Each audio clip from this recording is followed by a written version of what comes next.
করতে না পেরে তিনবার নবীজি অজ্ঞান হয়ে মাটির মধ্যে লুটায় পড়ে যায়। নবী করিম সাল্লাল্লাহু আলাইহি ওয়াসাল্লাম পাথরের আঘাত যখন নবীজির উপরে পড়ে, নবী করিম সাল্লাল্লাহু আলাইহি ওয়াসাল্লাম আঘাতগুলো সহ্য করতে না পেরে অজ্ঞান হয়ে মাটির মধ্যে লুটে পড়ে যান। চোখ দিয়ে অশ্রু বেয়ে বেয়ে পড়ে। সাথে সাথে নবীজির কান্নার সাথে আসমানের রহমতের ফেরেশতারাও কান্না করে।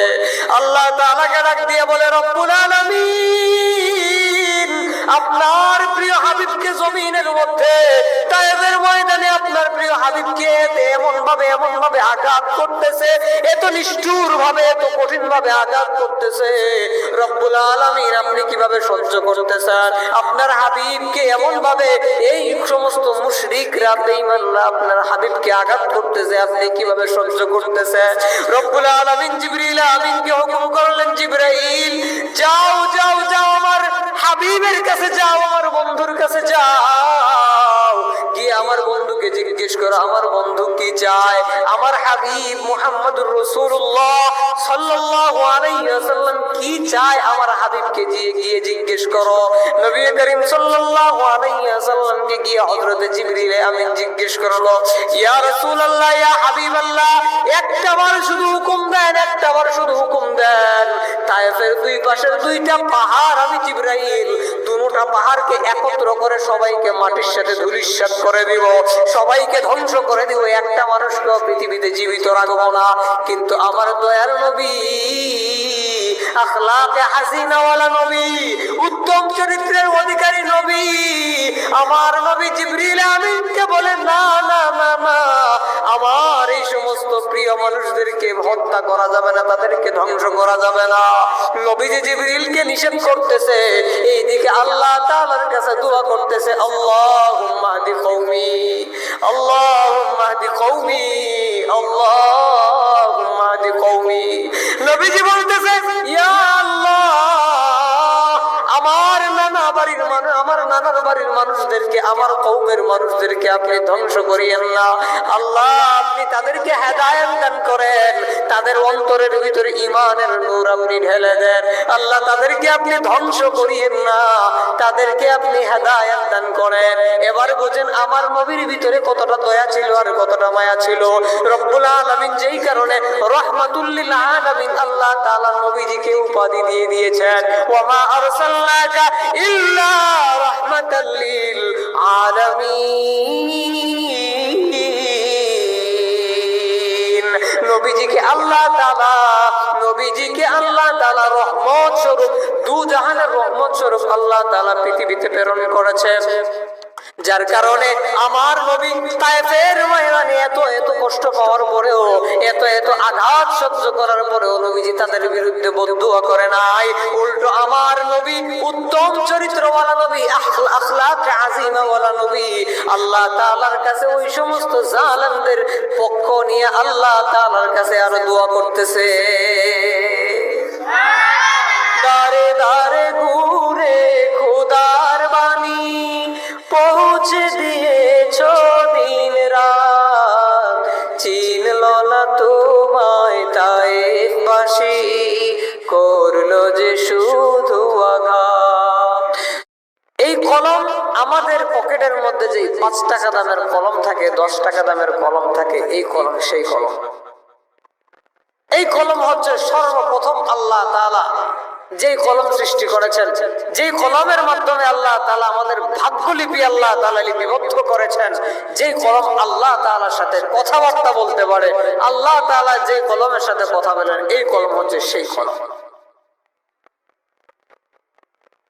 হাদিসের মধ্যে নবী করিম সাল্লাল্লাহু আলাইহি ওয়াসাল্লাম হাদিস শরীফের মধ্যে বলেন, আউয়ালু মা খালাকাল্লাহুল কলম। আল্লাহ রাব্বুল আলামিন সর্বপ্রথম আসমান জমিন নদী নালা পর্বতমালা সৃষ্টি করার আগে, সব কিছু সৃষ্টি করার আগে রব্বুল আলামিন সর্বপ্রথমে সৃষ্টি করেছেন কলম। এই কলমকে সৃষ্টি করার পরে আল্লাহ রাব্বুল আলামিন আদেশ করে দিয়েছেন, উক্তুবিয়া কলম, হে কলম তুমি লিখতে থাকো। কলম বলতেছে মাযা আকতুবু, আল্লাহ তাআলাকে কলম বলে, আল্লাহ আমি কি লিখবো? রব্বুল আলামিন কলমকে আল্লাহ তাআলা আদেশ করে বলতেছেন, হে কলম আমার বান্দা আমাদেরকে, আমার বান্দা বান্দীরা যারা, তাদেরকে আমি সৃষ্টি করব, আমার বান্দা বান্দীদের পরিপূর্ণ ভাগ্যলিপি তুমি লিপিবদ্ধ করো, লিখতে থাকো। আমার আসমান জমিন আমি সৃষ্টি করব, আসমান জমিন তরুলতা গাছপালা নদী নালা আমি সৃষ্টি করব, সব কিছু তুমি লিপিবদ্ধ করতে থাকো। আল্লাহ তাআলার আদেশ পাওয়ার পরে কলম আমাদের প্রত্যেকজন মানুষের আল্লাহ তাআলার আদেশ পাওয়ার পরে প্রত্যেকের জন্য আলাদা ভাবে প্রত্যেকের ভাগ্যলিপি এই কলম লিখতে শুরু করছে। এই মানুষটা দুনিয়াতে আসার পরে কি খাবে না খাবে, কিভাবে চলাফেরা করবে, কোনো বিপদ আপদ তার জীবনে হবে কিনা, সে দুনিয়ার মধ্যে জীবন যাপন কিভাবে করবে, এই কলমে একটা করে মানুষের ভাগ্যলিপি লেখা শুরু করছে। শুধু তাই না, এই কলমটা মানুষের, একটা মানুষ দুনিয়াতে আসার সময় মা বাবার মিলন হয়ে যাওয়ার পরে, বাবার ডিম্বাণু আর বাবার শুক্রাণু আর মায়ের ডিম্বাণু একত্র হয়ে যাওয়ার পরে ফেরেশতারা যখন আল্লাহ তাআলাকে জিজ্ঞেস করে, রব্বুল আলামিন, এই মানুষটাকে আমরা কি আকৃতি দিয়ে তৈরি করব, কিভাবে আমরা তৈরি করব? আল্লাহ রাব্বুল আলামিন বলে, তার জন্মের 50,000 বছর আগে, মানুষকে সৃষ্টি করার 50,000 বছর আগে দেখো আমার তৈরি কলম, তার বায়োডাটা, তার প্রোফাইলের মধ্যে লিখে রেখে দিয়েছে এই মানুষটা কিভাবে হবে না হবে। ওই কলমের মাধ্যমে আল্লাহ রাব্বুল আলামিন মানুষদের আকৃতি পরিপূর্ণ অবয়ব আল্লাহ তাআলা সৃষ্টি করে রেখে দিয়েছেন। একটা মানুষ দুনিয়াতে আসার সময় তার নাকগুলো কেমন হবে, তার চোখগুলো কেমন হবে, তার হাত পা গুলো কেমন হবে, তার পুরো পরিপূর্ণ 3.5 হাত বডিটা কেমন হবে, ওই কলমের মাধ্যমে মানুষের জন্মের 50,000 বছর আগে আল্লাহ তাআলা তার পরিপূর্ণ প্রোফাইল তৈরি করে রেখে দিয়েছেন। জোরে জোরে বলেন সুবহানাল্লাহ। একজন মানুষ দুনিয়ার মধ্যে কিভাবে জন্ম নিবে, দুনিয়ার মধ্যে কোন আকৃতিতে জন্ম নিবে, আল্লাহ তাআলা জন্মের 50,000 বছর আগে রব্বুল আলামিন লিপিবদ্ধ করে রেখে দিয়েছেন। এখন যদি কোনো মানুষ যদি তার আকৃতি যদি অসাধারণ হয়, তার আকৃতি যদি আমাদের চেয়ে একটু ভিন্ন হয়, তাকে অসুন্দর বলার কোনো সুযোগ আছে? আল্লাহ তাআলা বানাইছেন। কারণ নাক যদি বাঁকা থাকে ওইটা বানাইছেন কে? আল্লাহ তাআলা। কারো চোখ যদি বাঁকা হয় ওইটা বানাইছেন কে? আল্লাহ তাআলা। রব্বুল আলামিন কুরআনুল কারীমের সূরাতুত তিনের মধ্যে আল্লাহ তাআলা বান্দাদেরকে উদ্দেশ্য করে বলেন, ওয়াত-তিনি ওয়াজ-যাইতুন ওয়া তুরি সিনিন ওয়া হাযাল বালাদিল আমিন লাকাদ খালাকনাল ইনসানা ফি আহসানি তাকওয়িম।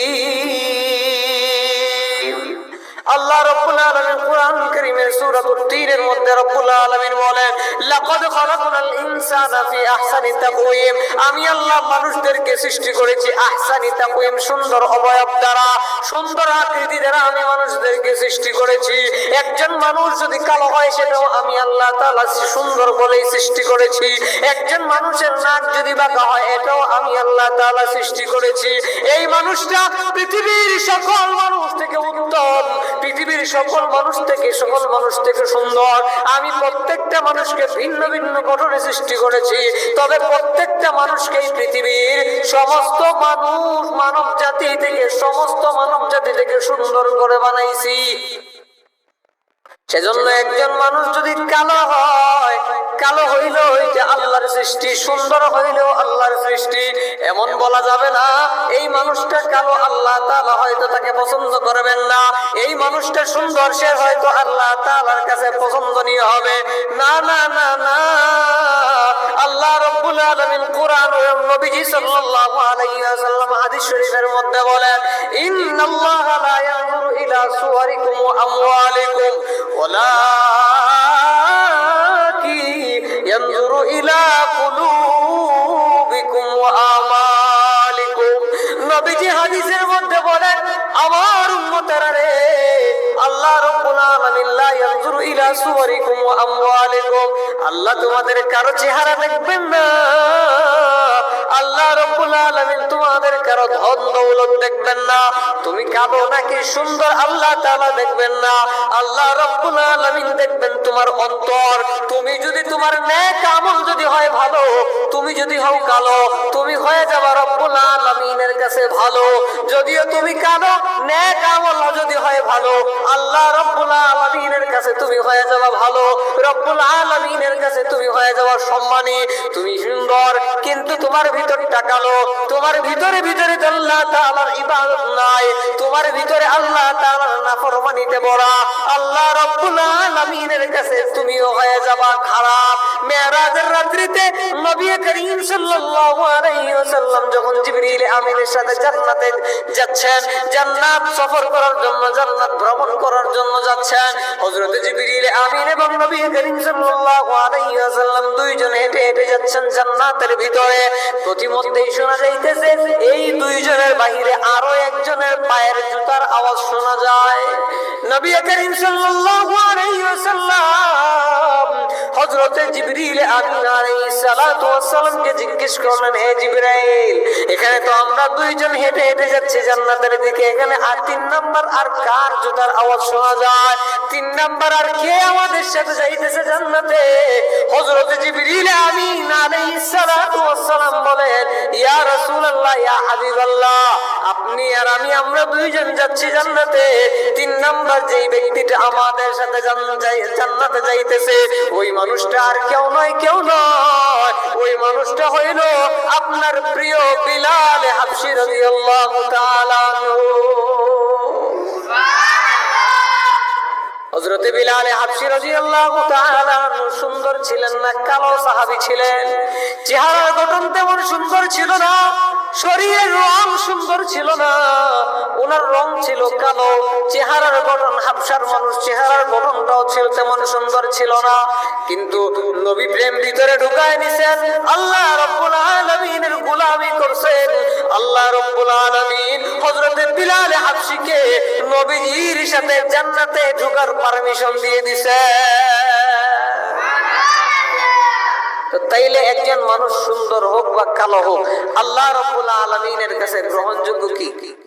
আল্লাহ তাআলার কাছে গ্রহণযোগ্য হলো তার অন্তরের ইখলাস, তার ইবাদত, দিল খাঁটি করে সে ইবাদত করতেছে কিনা, এটা হচ্ছে আল্লাহ তাআলার কাছে গ্রহণযোগ্য। আপনি সুন্দর, আপনি কালো, এটা কিয়ামতের ময়দানে আপনাকে জিজ্ঞেস করা হবে না। তো এই যে কলমের কথা বলছিলাম, সেই কলম আমাদের ভাগ্য নির্ধারণ করে দিয়েছে, আমাদের ভাগ্য লিখে রেখে দিয়েছে। এই জন্য এই কলমটা সম্মানী, এবং এই কলম যা লিখে তাও সম্মানী। এবার আরেকটা প্রশ্ন আসে, কলমটা সম্মানী, এই কলম যা লিখতেছে তাও সম্মানী, কিন্তু এই কলমটা এই সূরার মধ্যে কেন আনা হয়েছে? এই সম্মানী কলমের কথা এই সূরার মধ্যে কেন এনে আনা হয়েছে? এর জবাব হইল, এই সম্মানী কলম, সম্মানিত কলমের লেখা, এই কলম আর কলমের লেখার কসমটা করার কারণ হইল, এই সূরার মধ্যে দু জাহানের শ্রেষ্ঠ মানব, মহামানব, সবচেয়ে সম্মানিত নবী মুহাম্মদুর রাসূলুল্লাহ সাল্লাল্লাহু আলাইহি ওয়াসাল্লামের কথাগুলো এই সূরার মধ্যে আনা হয়েছে। এই সম্মানিত কলমের কসম করা হয়েছে, কলমের সম্মানিত লেখার কসম করা হয়েছে। এই সম্মানিত কলমের কসম করা হয়েছে এই কারণে, দু জাহানের বাদশা, দু জাহানের সবচেয়ে সম্মানিত ব্যক্তি জনাবে মুহাম্মদুর রাসূলুল্লাহ সাল্লাল্লাহু আলাইহি ওয়াসাল্লামের আখলাকে আজিমা, নবীজির সম্মানিত স্বভাব চরিত্রের কথা আল্লাহ রাব্বুল আলামিন নবীজির সম্মানিত সর্বোত্তম চরিত্রের সার্টিফিকেটটাও আল্লাহ তাআলা এই কলমের, সূরাতুল কলমের মধ্যে বর্ণনা করে দিয়েছেন। সেজন্য সম্মানিত নবীর চরিত্রের সার্টিফিকেট যেহেতু আল্লাহ তাআলা এখানে বর্ণনা করেছেন, সেজন্য আল্লাহ তাআলা সম্মানী কলমের কসমটাও আল্লাহ তাআলা এখানে করেছেন। আমার নবীর চরিত্র কত সুন্দর ছিল, আমার নবীর আখলাক কত সুন্দর ছিল। আল্লাহ রাব্বুল আলামিন কুরআনুল কারীমের মধ্যে বলেন, নূর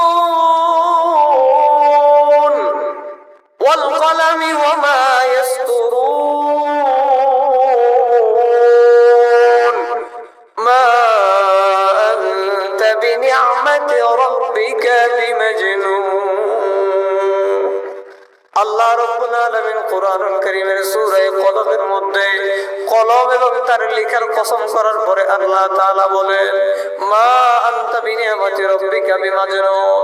আমার নবী মুহাম্মদুর রাসূলুল্লাহ সাল্লাল্লাহু আলাইহি ওয়াসাল্লাম আল্লাহ তাআলার আদেশে মক্কা নগরীতে প্রথম যখন নবীজি মানুষদেরকে কালিমার দাওয়াত দিতেন, এই কালিমার দাওয়াত দেওয়ার অপরাধে, কালিমার দাওয়াত দেওয়ার কারণে মক্কার কাফের মুশরিকরা বেঈমানরা নবীজিকে পাগল বলতো। আবু জাহেল, আবু লাহাবরা নবীজি সাল্লাল্লাহু আলাইহি ওয়াসাল্লামকে পাগল বলতো, পাগল। আমার নবী এই সমস্ত কটু বাক্য শোনার পরে অন্তরে কষ্ট পেয়ে ঘরের কোণার মধ্যে গিয়ে কম্বল মুড়ি দিয়ে, কখনো চাদর মুড়ি দিয়ে নবীজি কান্নাকাটি করতেন।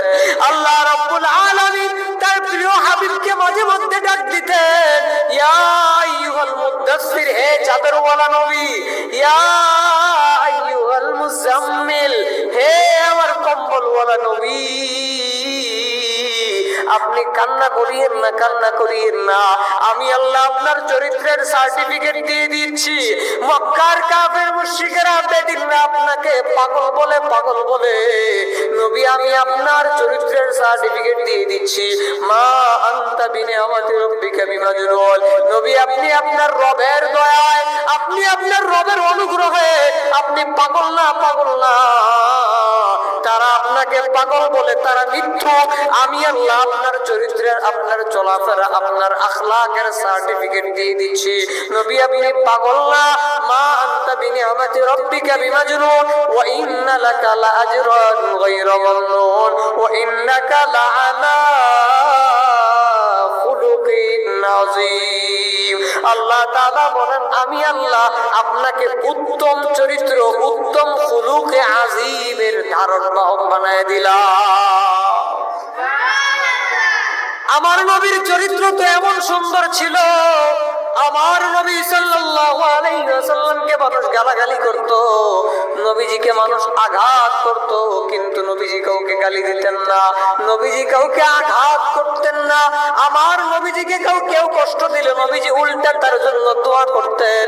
আমার নবীকে যদি কেউ গালাগালি করত, নবীজি গালি না দিয়ে উল্টা তার জন্য দোয়া করতেন। ঐতিহাসিক ঘটনা, তায়েফের ময়দানে নবী করিম সাল্লাল্লাহু আলাইহি ওয়াসাল্লাম বুক ভরা আশা নিয়ে তায়েফে গিয়েছিলেন। আমার নানার বাড়ির মানুষদেরকে যদি দাওয়াত দেই, কালিমার দাওয়াত, ছোটবেলা তো তারা আমাকে অনেক আদর করেছে, মহব্বত করেছে, তাদেরকে কালিমার দাওয়াত দিলে হয়তো তারা আমার কথাটা শুনবে।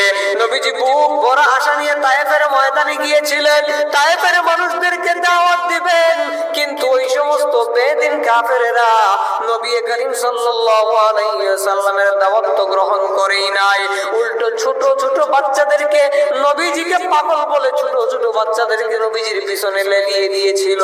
ছোট বাচ্চারা চিকন কোনা পাথরগুলো নবীজির উপরে একটার পরে একটা নবীজির উপরে নিক্ষেপ করতে লাগলো। আমার নবীর নরম শরীরের চামড়া, নরম গোশতের শরীর, চিকন পাথরগুলা যখন নবীজির উপরে নিক্ষেপ করে, নবীজি সাল্লাল্লাহু আলাইহি ওয়াসাল্লামের উপরে একটা পাথর পড়ার পরে সাথে নবীজির শরীরের মধ্যে পাথরগুলা গেঁথে যায়। হাতের আঙ্গুল দিয়ে আঙ্গুল ঢুকিয়ে একটা পাথর বের করা লাগে। একটা পাথর এসে শরীরের মধ্যে পড়ে, চামড়াটা ফেটে যায়, রক্ত বের হওয়া শুরু হয়ে যায়। আমার নবী এই সমস্ত আঘাত সহ্য করতে না পেরে তিনবার নবীজি অজ্ঞান হয়ে মাটির মধ্যে লুটিয়ে পড়ে যায়। নবী করিম সাল্লাল্লাহু আলাইহি ওয়াসাল্লাম পাথরের আঘাত যখন নবীজির উপরে পড়ে, নবী করিম সাল্লাল্লাহু আলাইহি ওয়াসাল্লাম আঘাতগুলো সহ্য করতে না পেরে অজ্ঞান হয়ে মাটির মধ্যে লুটে পড়ে যান। চোখ দিয়ে অশ্রু বেয়ে পড়ে, সাথে নবীজির কান্নার সাথে আসমানের রহমতের ফেরেশতারাও কান্না করে। আল্লাহ তাআলাকে ডাক দিয়ে বলে, রব্বুল আলামিন আপনার প্রিয় হাবিবকে জমিনের মধ্যে তায়েফের ময়দানে আপনার প্রিয় হাবিবকে এমন ভাবে আঘাত করতেছে, এত নিষ্ঠুর ভাবে, এত কঠিন ভাবে আঘাত করতেছে। রব্বুল আলামিন আপনি কিভাবে সহ্য করতেছেন? আপনার হাবিবকে এমন ভাবে এই সমস্ত মুশরিকরা, বেঈমানরা আপনার হাবিবকে আঘাত করতেছে, আপনি কিভাবে সহ্য করতেছেন? রব্বুল আলামিন জিবরিল আমিনকে হুকুম করলেন, জিবরাইল যাও আমার হাবিবের কাছে যাও, আমার বন্ধুর কাছে যাও, গিয়ে আমার বন্ধুকে জিজ্ঞেস করো আমার বন্ধু কি চায়। আমার হাবিব মুহাম্মদুর রাসূলুল্লাহ সাল্লাল্লাহু আলাইহি ওয়াসাল্লাম কি চায় আমার হাবিবকে গিয়ে জিজ্ঞেস করো। নবী করিম সাল্লাল্লাহু আলাইহি ওয়াসাল্লামকে গিয়ে হযরত জিবরিল আমিন জিজ্ঞেস করলো, ইয়া রাসূলুল্লাহ, ইয়া হাবিবাল্লাহ, একটাবার শুধু হুকুম দেন, একটাবার শুধু হুকুম দেন। তায়েফের দুই পাশের দুইটা পাহাড় আমি জিবরাইল দুটোটা পাহাড়কে একত্র করে সবাইকে মাটির সাথে ধূলিসাৎ করে দিব, সবাইকে ধ্বংস করে দিব, একটা মানুষকে পৃথিবীতে জীবিত রাখবো না। কিন্তু আমার দয়ার নবী, আখলাকে হাসিনাওয়ালা নবী, উত্তম চরিত্রের অধিকারী নবী, আমার নবী জিবরিল আমিনকে বলেন, না না না না, আমার এই সমস্ত প্রিয় মানুষদেরকে হত্যা করা যাবে না, তাদেরকে ধ্বংস করা যাবে না। নবীজি জিবরিলকে নিষেধ করতেছে, এইদিকে আল্লাহ তাআলার কাছে দোয়া করতেছে, আল্লাহুম্মা হদি কওমি, আল্লাহুম্মা হদি কওমি, আল্লাহুম্মা হদি কওমি। নবীজি বলতেছে, ইয়া আল্লাহ, আমার নানার বাড়ির মানুষদেরকে, আমার কওমের মানুষদেরকে আপনি ধ্বংস করিয়েন না। আল্লাহ, আপনি তাদেরকে হেদায়েত দান করেন, তাদের অন্তরের ভিতরে ঈমানের নূর আপনি ঢেলে দেন। আল্লাহ, তাদেরকে আপনি ধ্বংস করিয়েন না, তাদেরকে আপনি হেদায়েত দান করেন। এবার বুঝেন আমার নবীর ভিতরে কতটা দয়া ছিল আর কতটা মায়া ছিল। রব্বুল আলামিন যেই কারণে রাহমাতুল লিল আলামিন আল্লাহ তাআলা নবীজিকে উপাধি দিয়ে দিয়েছেন, ওয়া মা আরসালনাকা ইল্লা রাহমাতাল লিল আলামিন। নবীজিকে আল্লাহ তাআলা রহমত স্বরূপ, দু জাহানের রহমত স্বরূপ আল্লাহ তাআলা পৃথিবীতে প্রেরণ করেছেন। যার কারণে আমার নবী তায়েফের ময়দানে এত কষ্ট পাওয়ার পরেও, এত আঘাত সহ্য করার পরেও নবীজি তাদের বিরুদ্ধে বদদুয়া করে নাই। উল্টো আমার নবী উত্তম চরিত্রওয়ালা নবী, আখলাক আজিমাওয়ালা নবী, আল্লাহ তাআলার কাছে ওই সমস্ত জালেমদের পক্ষ নিয়ে আল্লাহ তাআলার কাছে আরো দোয়া করতেছে। দারে দারে ঘুরে খোদার বাণী পৌঁছে দিয়েছো দিন রাত, চিনল না তোমায় তায়েফবাসী, করলো যে শুধু আঘাত। দারে দারে ঘুরে খোদার বাণী পৌঁছে দিয়েছো দিন রাত, চিনল না তোমায় তায়েফবাসী, করলো যে শুধু আঘাত। তোমার পায়ের পথের ধুলি এই চোখে সুরমা দিয়েছি, তোমার পায়ের পথের ধুলি এই চোখে সুরমা দিয়েছি। আমি দেখিনি